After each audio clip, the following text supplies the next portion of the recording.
السلام علیکم۔ 6 کلاس، یہ آپ کا اسلامیات کا 4 والا لیکچر ہے۔ آج آپ جو ہے وہ عبادات کے بارے میں پڑھیں گے۔ پہلے آپ ایمانیات اور توحید کے بارے میں پڑھ چکے ہیں۔ آج ہم اذان کی فضیلت اور اہمیت کے بارے میں پڑھیں گے۔ اذان کے معنی اطلاع دینے یا اعلان کرنے کے ہیں۔ مسلمانوں کو باجماعت نماز کی ادائیگی کے لیے بلانے کی غرض سے جو الفاظ بلند آواز میں پکارے جاتے ہیں انہیں اذان کہتے ہیں۔ اذان کسے کہتے ہیں جی؟ مسلمانوں کو نماز کے لیے بلانے کے لیے جو الفاظ بلند ہوتے ہیں انہیں اذان کہا جاتا ہے۔ اذان مسلمانوں کا امتیازی نشان ہے، یعنی کہ یہ صرف مسلمانوں کا ہی نشان ہے۔ یہ آواز ہر روز 5 وقت کی نماز کا بلاوا بن کر پوری دنیا میں بلند ہوتی ہے۔ اذان میں اللہ تعالیٰ کی بڑائی کا بیان، اس کی بندگی کی شہادت اور آپ صلی اللہ علیہ وسلم کی رسالت کا اقرار، نیز نماز پڑھنے اور بھلائی پانے کی دعوت شامل ہے۔ کیا کیا شامل ہے جی؟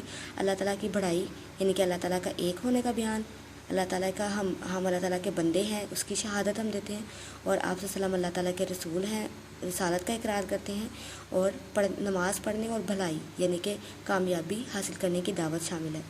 اذان کی ابتدا، یعنی کہ اذان کی ابتدا شروع کیا تھا اس کا؟ جب واقعہ معراج کے وقت مسلمانوں پر 5 وقت کی نماز فرض ہو چکی تھی، مگر مکہ مکرمہ کے کفار کی مخالفت کی وجہ سے، شر کی وجہ سے مسلمان علی الاعلان یعنی کہ بغیر کسی ڈر کے باجماعت نماز ادا نہیں کر سکتے تھے، مسجد میں نماز ادا نہیں کر سکتے تھے۔ ہجرت کے بعد، یعنی کہ جب آپ مکہ سے مدینہ ہجرت کر کے آئے تو مسجد نبوی کی تعمیر ہو چکی، تو ضرورت پیش آئی کہ مسلمانوں کو نماز باجماعت کے لیے کیسے بلایا جائے، یعنی مسجد میں نماز ادا کرنے کے لیے کیسے بلایا جائے۔ ایک مرتبہ حضرت عبداللہ بن زید انصاری رضی اللہ تعالیٰ عنہ آپ صلی اللہ علیہ وسلم کی خدمت اقدس میں حاضر ہوئے اور عرض کی، یا رسول اللہ، میں نے خواب میں دیکھا ہے کہ ایک شخص قبلہ رو ہو کر، یعنی کہ خانہ کعبہ کی طرف منہ کر کے اللہ اکبر پکار رہا ہے۔ آپ صلی اللہ علیہ وسلم نے فرمایا، یہ خواب سچا ہے۔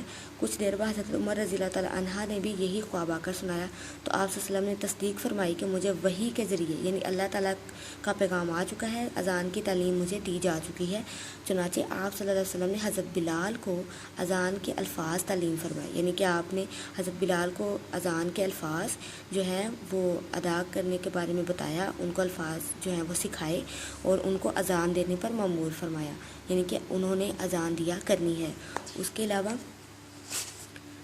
جب مسلمانوں کی زندگی میں اذان کو خاص اہمیت حاصل ہے۔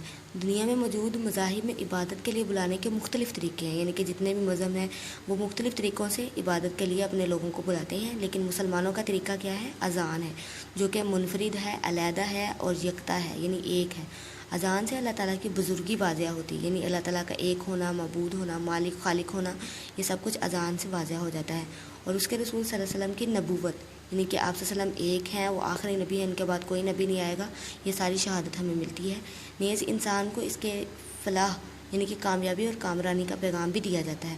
ہر مسلمان کو چاہیے کہ جو ہی وہ اذان کے الفاظ سنے، جیسے ہی وہ اذان سنے تو ان الفاظ کو مؤذن یعنی اذان دینے والے کے ساتھ ہلکی ہلکی آواز میں دہرائے۔